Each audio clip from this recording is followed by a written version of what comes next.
آج ہمارے اس پروگرام کا مقصد تھا ثانیہ جڑا والا سے متاثرین کے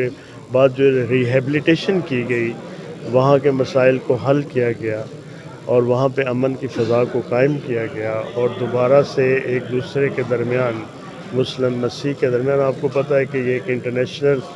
سازش تھی اور انٹرنیشنل لیول پر اس نے ہمارے کنٹری کو ڈیمیج کیا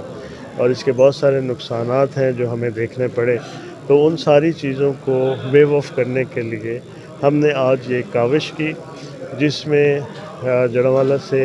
پولیس انتظامیہ سے، تمام طبقات سے بہت سارے دوست احباب یہاں پہ آئے اور اس کانفرنس کو کامیاب کیا۔ میں سب کا بے حد ممنون ہوں، اور اسی آرزو اور اسی کوشش کے ساتھ کہ پاکستان میں امن رہے، پاکستان میں رہنے والے سب مل جل کر رہیں، کوئی کسی کا قاتل نہ ہو، کوئی کسی کا حاسد نہ ہو، سب اس ایک دوسرے کے لیے رواداری، پیار، محبت کا جذبہ لے کے اٹھیں، اور انشاءاللہ یہ وطن عزیز بے شک مسائل میں ہے، لیکن ہم اسی جد و جہد میں ہیں کہ ایک دن وہ ضرور آئے گا کہ پاکستان